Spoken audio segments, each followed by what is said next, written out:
Jagannath ISKCON temple వారు మమ్మల్ని 15 రోజుల క్రితం సంప్రదించడం జరిగింది.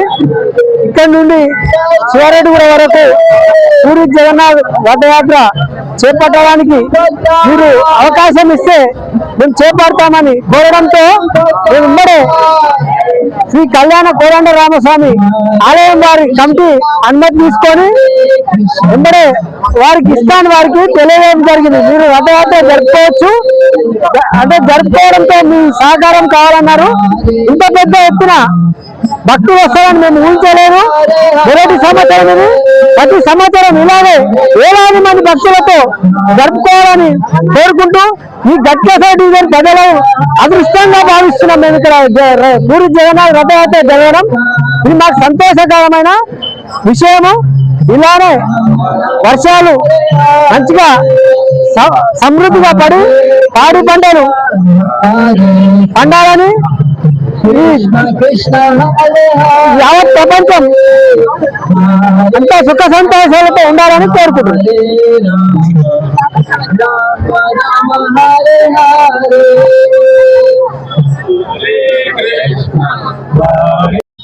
ఈ పూరి జగన్నాథ్ రథయాత్ర గట్కేశ్వర్ నుండి మొదలైందంటే మేము పూరిలో ఉన్నట్టే ఫీల్ అవుతున్నాము. చాలా బాగా జరుగుతున్నది. మాకు ఇంత సంతోషకరం అంటే చాలా బాగుంది. ఇటువంటి రథయాత్రలు ఇంకా ప్రతి సంవత్సరం ఇంకా పెద్ద ఎత్తున జరుపుకోవాలని కోరుకుంటున్నాను.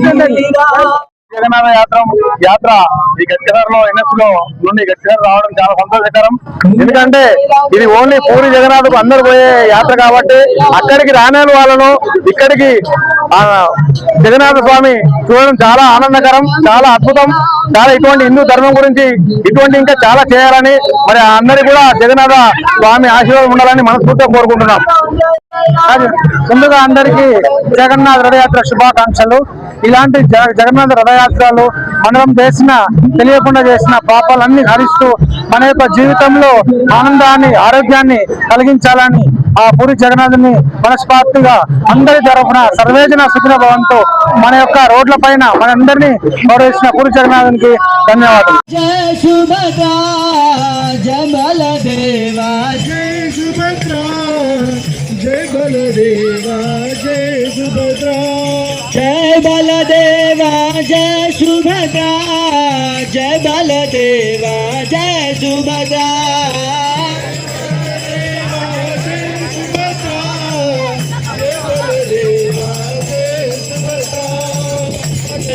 స్వామి నయన పథగామి నయన పథగామి రావణుమి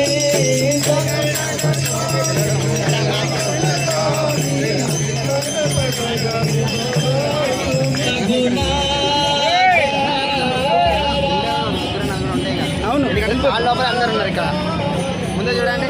అరే అవును కదా.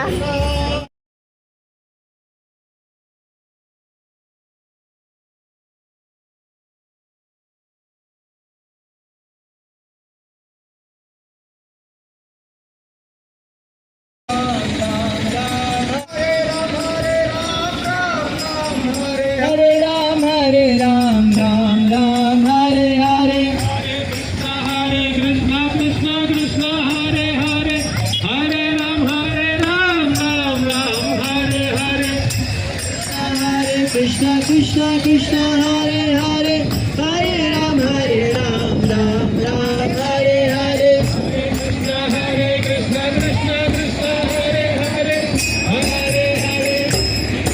Hare Krishna Krishna Krishna Hare Hare Hare Ram Ram Ram Hare Hare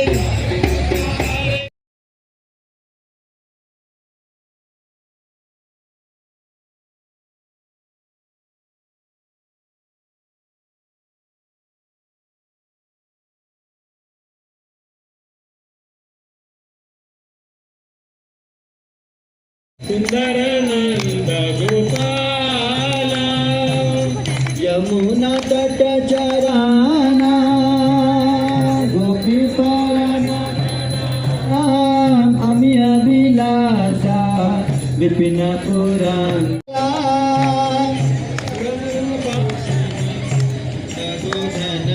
Gopala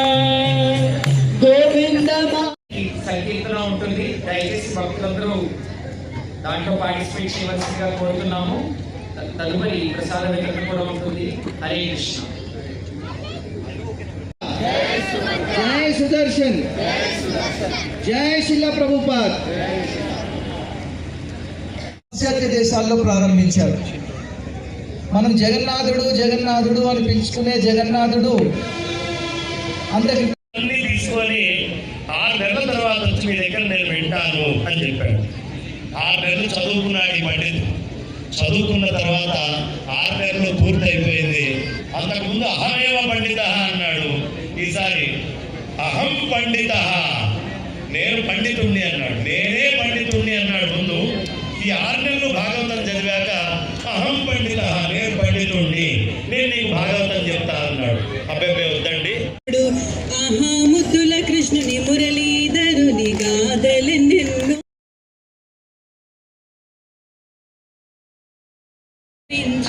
నందానందనుడై రే పల్లె ఊరు ధరించే. ముద్దుల కృష్ణుని మురళీధరుని గాథలెన్నెన్నో శుభగాథలెన్నో.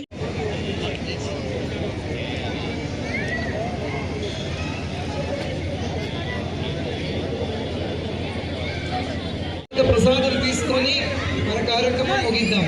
హరే కృష్ణ.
స్టేజ్ ముందుగా కూర్చోవాలని కోరుతున్నాము.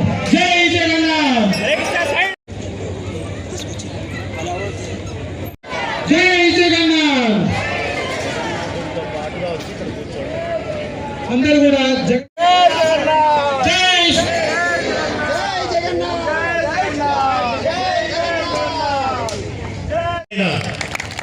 అది ప్రత్యేకత. అక్కడి నుంచే మనకి ఆ కుమ్మరి వాళ్ళ యొక్క గొప్పతనం స్వామి చూపించాలనుకున్నాడు. అందుకనే ఎక్కడ ఏ జిల్లాలో ఏ గ్రామంలో అయినా పంక్తి భోజనం ఉంటే వాళ్ళు వండాలి అనో సిద్ధాంతం పెట్టారు. ఎందుకు? జగన్నాథుడికి కుమ్మరి వాళ్ళు వండితే చాలా ఇష్టం. వాళ్ళు కుండల్లో వేసి, ఆశ్చర్యం ఏమిటయ్యా అంటే వాళ్ళు కుండ మీద కుండ, కుండ మీద కుండ, కుండ మీద కుండ అన్ని వరుసగా పెట్టుకుంటూ వెళ్తారు. మొట్టమొదట పైన కుండలో ఉడుకుతుంది కింద మట్ట పెడితే, తర్వాత రెండో కుండ పైనుంచి కిందకి దిగుతూ అన్నం ఉడికేటటువంటి ప్రదేశము, ఆ టెక్నిక్, ఆ ఉండే విధానం ఎక్కడైనా ఉంది అంటే అది జగన్నాథ క్షేత్రంలోనే ఉంది, పూరి జగన్నాథ క్షేత్రంలో. అందుకని శంకరాచార్యులు వారు తపస్సుకి నారాయణుడిని ఎంచుకున్నారు. కృష్ణయ్య తపస్సు అక్కడ చేస్తాడు కాబట్టి, కృష్ణయ్య రాజ్యాన్ని ద్వారకలో వెళ్తాడు కాబట్టి ద్వారకలో రెండో పీఠాన్ని పెట్టారు. పూరిలో ఆహారము అనేటటువంటిది తీసుకుంటారు కాబట్టి పూరి లోపల 3వ పీఠాన్ని ఏర్పాటు చేశారు. ఇక 4వ పీఠము రామేశ్వరము, దానికి గుర్తుగా అది శృంగగిరిలో పెట్టారు. రామేశ్వరంలో కృష్ణయ్య స్నానము జపము చేసుకుండేవారట. సంధ్యావందనము, స్నానము. ఎందుకు అంటే ధనుష్కోటి అనేటటువంటి పేరుంది కదా, ఆ ధనుష్కోటిలోనే స్వామివారు స్నానం చేస్తారు. మరి ఆయన పూర్ణముగా ఎక్కడ నివసిస్తారండి అని అడిగారు. కృష్ణయ్య యొక్క నివాస స్థానం ఏది అంటే ఆయన ఉన్నంత కాలం సశరీరంగా అక్కడ ఉన్నారు. చివరికి అంత్య సమయం వచ్చింది. అంత్య సమయం వచ్చి ఆయన ఉపాధిని చాలించేటప్పుడు ఆ చివరిలో సముద్రం పొంగుతూ వచ్చిందట. ఈయన దహనం జరుగుతూ ఉండగానే సముద్రం పొంగింది. పూర్తిగా చేతులు కాళ్ళు కాలిపోయినటువంటి శరీరము ఒక అద్భుతమైనటువంటి ఒక మొద్దుగా చెక్క మొద్దుగా తయారై ఈ రోజు కూడా 12 ఏళ్లకు ఒకసారి తపస్సు చేసేటటువంటి వాడికి పూర్ణ ఫలం వస్తుంది అని మనకి వేదములో ఋగ్వేదములో చెప్పబడ్డది.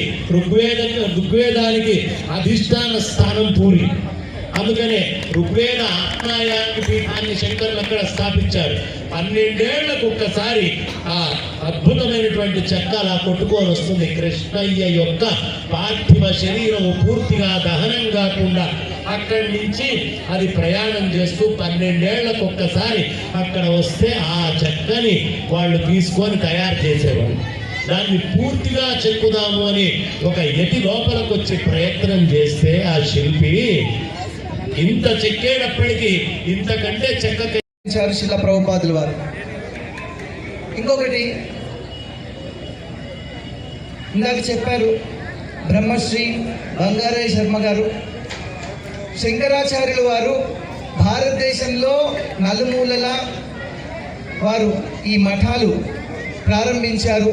చార్ధామం 4 పీఠాలు బద్రీనాథ్లో, అలాగే పూరిలో, ద్వారకలో, రామేశ్వరానికి దగ్గరలో శృంగేరిగా.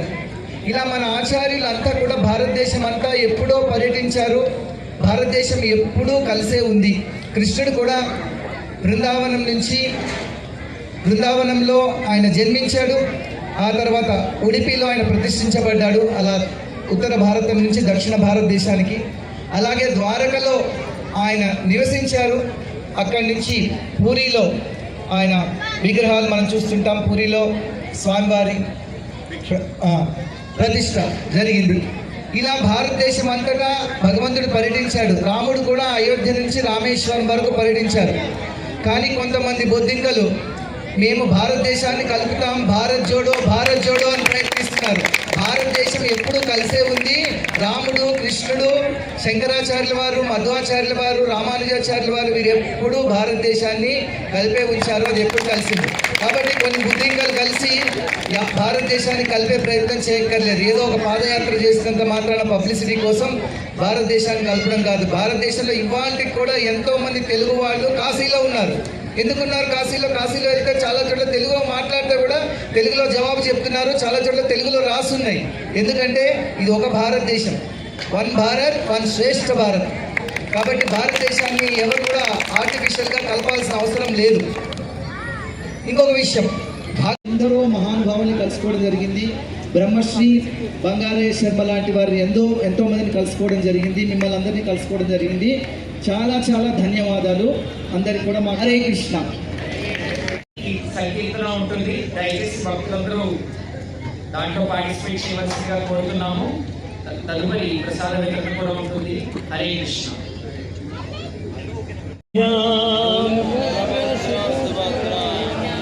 జగన్నాథాయ తే నమః, జగన్నాథాయ తే నమః. జై సుదర్శన్, జై శిల ప్రభుపాద్. కృష్ణుడికి భేదం ఏం లేదు. ఇదే పురాణ వచనం అనేక పురాణాల్లో చెప్పారు.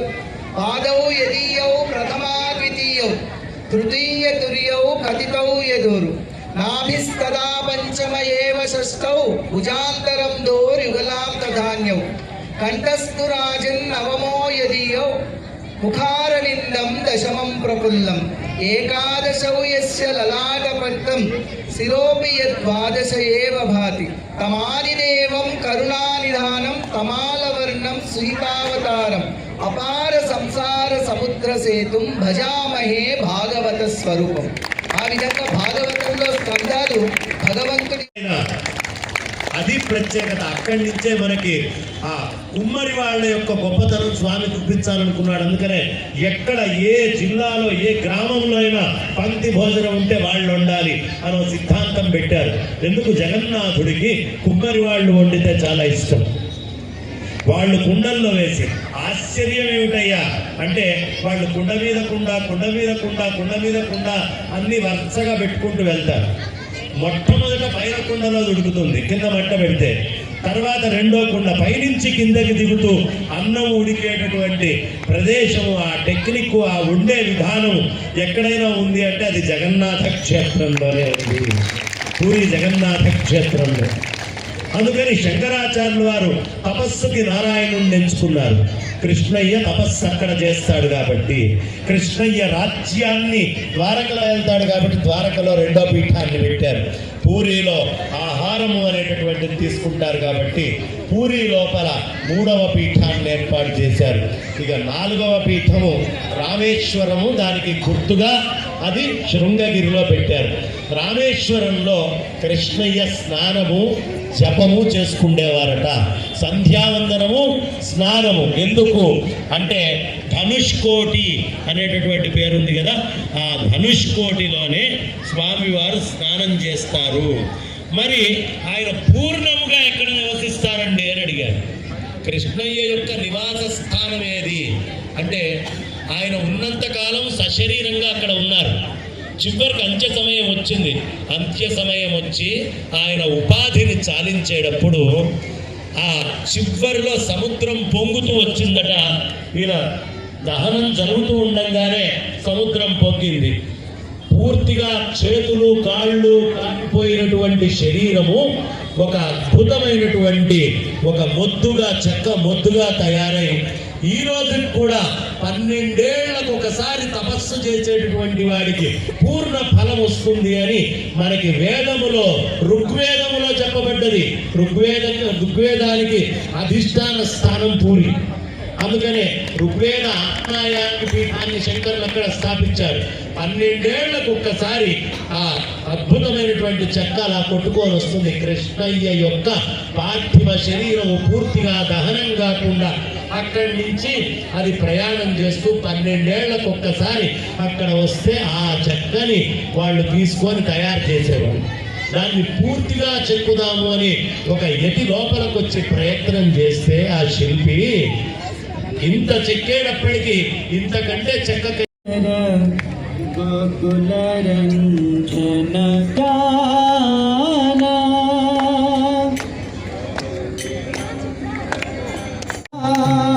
यमुना तट चरा गोपी बसन हर सरसिक कृप मोया सिंहवल्लभ हरे राम राम राम हरे हरे हरे कृष्ण हरे हरे राम राम राम हरे हरे हरे कृष्ण कृष्ण कृष्ण हरे